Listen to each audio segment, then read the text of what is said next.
Last night we done a engine in the car, oil pump swap, and we went ahead and done the rod bearings while we could. Again, now that it's kind of a funny process on how to do this, and I'm going to start back over on explaining how to do this job with the engine in car, because a lot of people don't have equipment to pull it out and don't have the money to rebuild it. So what we done in this case was make a video so that we can show people how it's done. I see all the time. I've researched it myself on what we call oil pressure loss on a Ford engine. Fords and Chevrolets are two different things. You know, you can do some research. Cam bearings, yeah, you'll lose some oil pressure, but this isn't a Chevrolet motor. A Ford motor builds most of its oil pressure at the oil pump. Okay, it's not like that on Chevrolets. Chevrolets build them up at the cam. The reason I even know this is because we just built a fresh 454, thought the cam bearings were fine. The cam bearings were shit.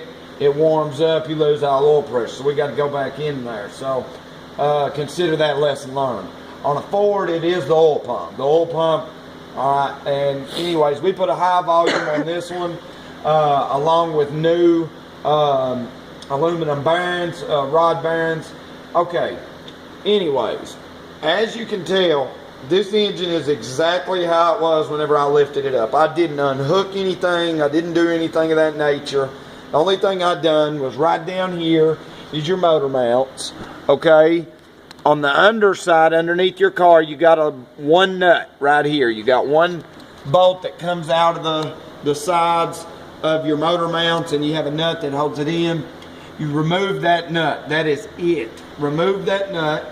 And the way I done it was I pulled my cherry picker over here, pulled it in. And whenever I pulled it in, I took a chain. I wrapped it down around the bottom pulley. You know, that probably isn't such a good thing, but who gives a shit? I put mine on there, lifted the engine up until back here I had contact with my transmission and the transmission bell housing and the firewall. Once I had contact there, it would come up just a little bit more, but once I got it up in there, what I done was put the car, of course, I have a lift, okay? A lot of people don't have a lift. If you don't have a lift, use ramps. Use something to get the car as high off the ground as you can. With still being able to use your engine hoist, okay? You don't necessarily have to have a cherry picker. An actual overhead hoist is far better for this job. Anyhow, so what I done was, I got under it, I loosened all my oil pan bolts with the engine still like this. I loosened up my, took off my motor mount nuts and picked the engine up, okay? Once I picked the engine up, the oil pan just set itself. It stayed where it was at, engine come up off of it. All right, so the engine's picked up, the oil pan's dropped. All right, pick the engine up far enough that you can get a little bit of working room, and you want to remove first the oil pump. Remove the oil pump first. Now on the oil pump you have two bolts that come up. Alright, and on those two bolts, they're kind of difficult to get to.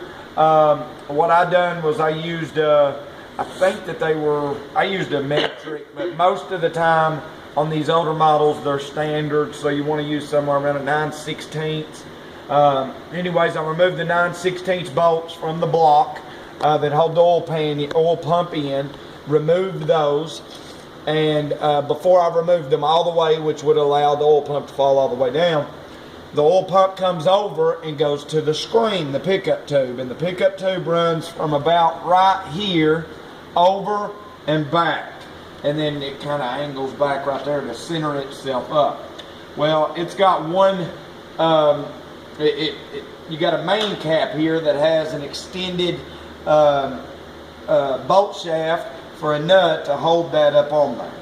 And anyway, so what we done was I removed the two 9/16 bolts that hold the pickup tube to the oil pump, removed those bolts, and then I took the oil pump bolts the rest of the way out, pulled my oil pump out. The shaft will fall out. Sometimes it won't fall out, and maybe if it doesn't, that'll help you to keep the oil pump shaft in the bottom of your distributor.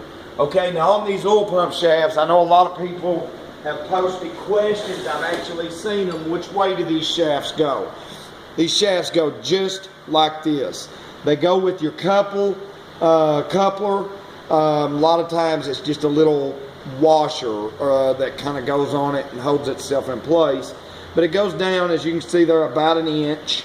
And that part goes into your distributor, and the bottom, more squared end, goes into your oil pump. So anyways, now you got your oil pump off. You've got your pickup tube still hanging there off of this one nut back here.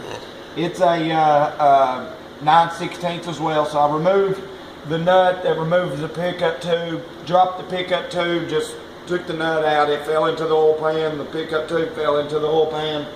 And then I removed the oil pan from the back side. Okay, now if you've got an H-pipe conversion on your Mustang, you're going to have to remove your exhaust manifolds. And you don't have to remove them, just remove them from the engine and set them back and kind of get them to where you can wiggle them around so that you can get this job done. Anyways, so once you pick, then you're going to pick this up. And like me, I run 2 chain